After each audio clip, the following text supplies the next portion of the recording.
Unfrequented World, Pinpointer Girl, and Gage. We're heading off to the Colonial spot today. We're going to spend 3 hours digging musket balls and any other treasures we can find. So we made a rookie mistake, guys. We brought Pinpointer Girl's pointer and we didn't check the batteries in it before we left, and I had a full set. I left them in the back of the car, so 2 mistakes. Look at that. That is the teeniest little button, and it actually has a nice design on it. So definitely Colonial. The shank is missing on the back, unfortunately. That is tiny, tiny, tiny though. Smallest one I've ever found. But look at the design. Very intricate stuff. I'll be keeping that. Okay, you find it, Pinpointer Girl. Try up here. Try in the plug. Oh, it's in here. Yep, that's it. A little piece of lead shot. 300-year-old lead shot. Bugs are bad, eh? Yeah. I see you remembered to bring your camera today. That's fantastic. You take some pictures of us detecting and I'll put them in the video, okay? Okay. Now that is a proper musket ball. That's a big one. That's a good size. They were shooting deer with that one. Oh, we did it! You found a button, Kaylee. I don't know if there's a back on this, and I think there's 2 somethings in the hole anyway. And I wish you would really knock it off over there. You're throwing everything right on my leg. You're a goofball. Right up to his ears. Mom's not going to be happy with the state we bring you home in, but you're having fun.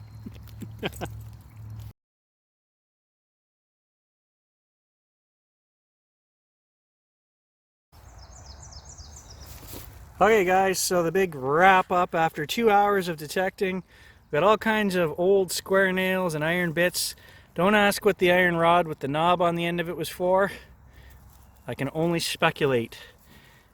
And there's our 2 good finds, the 2 old buttons for today, and all kinds of lead shot, musket balls, and little iron bits, 122 shell, and that's it.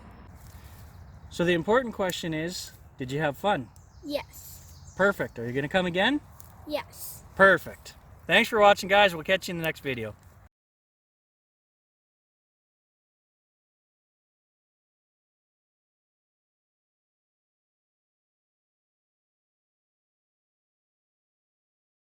It is pouring rain out today, and I'm kind of still recovering from wisdom teeth. I did way too much yesterday's video where I found the little cool diamond. Man, did I suffer for all that talking yesterday. I was up all night just throbbing. So I'm in the garage working on my AT Pro. I'm going to show you guys, I got to do a quick fix to this. I should have took a picture of it before I started, but I'll just show you what I'm doing and why. As you guys know, I run wireless headsets on both my machines. And this is the Tailtronics that I use. And you also know, if you're running an AT Pro, that we have to pay $60 some for a cable. Well, this cable was all nice and neatly zip tied right here.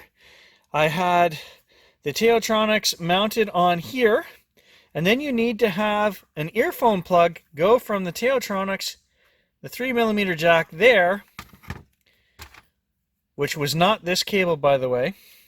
It plugs into the Tailtronics and then into our $60 cable from Garrett. Well, all these wires were bunched here under where you're grabbing your hand, and my hand would actually hit this, which was in here.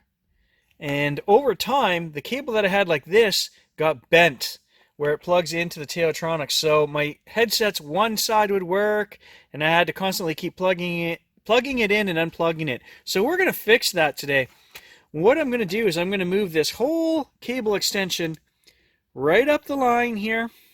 I've removed the grip.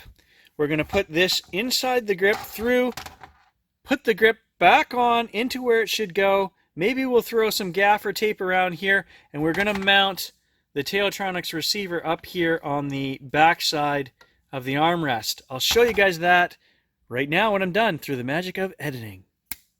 And there, we're done. Literally a 5-minute fix, guys.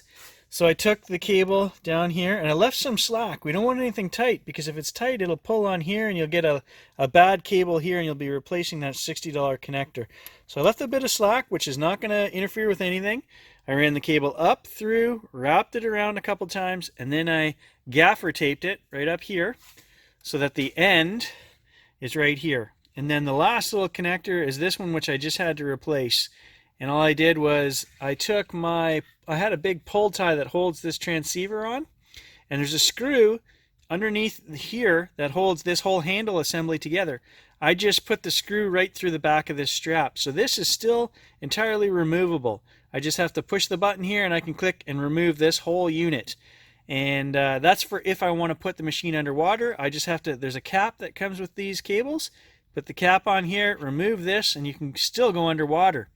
The other benefit of doing this, other than saving your cables, which is a huge benefit because I just had to replace one, is that now to charge my unit, there's the charging port right there on the top. So I just lean it against the table here and I plug it in and charge it.